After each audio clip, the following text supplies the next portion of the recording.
Joining us live on Street View at lunch is Rajneesh Kumar, CEO at Fullerton Securities. Afternoon, Rajneesh. Good having you with us on Markets at Lunch.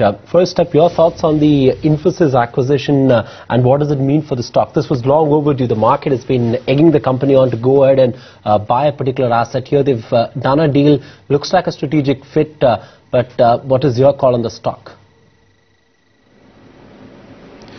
Right. So I think some kind of acquisition was anticipated, and it's definitely a movement in the positive direction.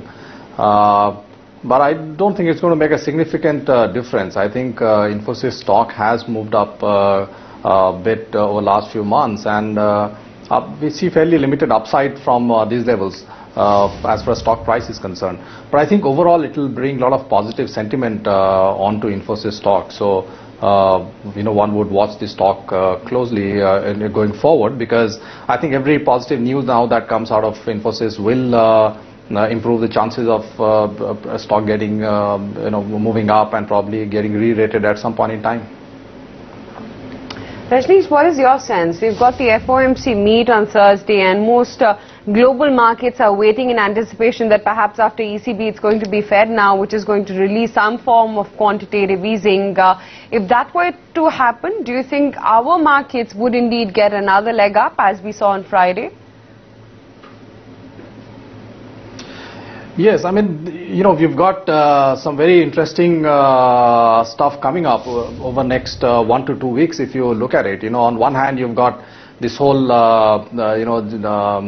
court ruling from Germany, which will decide whether which way Germany's contribution into the European fund goes, and on the other hand you have this whole expectation from the Fed that it will get into some kind of quantitative easing, and of course Fed giving a quantitative easing will have a huge impact in the markets. I have absolutely no doubts about that.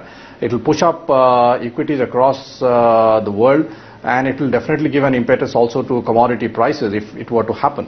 So we are at the in a situation where over next 1 or 2 weeks there are events which are likely to take place which can give a significant upside surprise to the market. On the other hand, I would think that the downside is fairly limited. I don't think there's any risk in terms of too much of downside happening, even if the court ruling in Germany was not to be too favorable. So I would think it's a good opportunity for investors to probably stay invested and ride the wave if it happens. Otherwise, there could be some bit of disappointment if things don't work out, but maybe not very drastic. What about domestic macros, Rajneesh? There's nothing that's happened on that front. If anything, there's a Kelkar report that seems to indicate that fiscal deficit could actually slip to about 6.1%. Very little action that's been taken in terms of reforms as well. Do you think it's just a matter of time before the market again goes back to focus on domestic macros and corrects? Well, absolutely. That's a big concern. In fact, if you look at most of the macro numbers are not looking good. And that's the reason why we have seen that in spite of significant bit of FII flows in July and then August, we have not seen the market move up much. And that's got a lot to do with sentiments not being very positive. So I think if the market reacts to the global events and moves up a bit, that's fairly possible. But domestic forces are sort of pulling the market down, it's dragging the market down, and that's why we don't see as I said, significant upward movement in spite of so much money flowing in, and that will remain a constraint and will remain a concern. And so even if there's a quantitative easing and things look better, it will all be driven by liquidity and not because of fundamentals, and that in effect will mean that the upside in the Indian markets will get capped to some extent. So Rajneesh, what is your sense? Do you think in the near term as well we will see outperformance mainly from the defensives, FMCG as well as pharma? See, if I look at defensives now, it's quite possible that we may not see too much of an upside, especially on FMCG.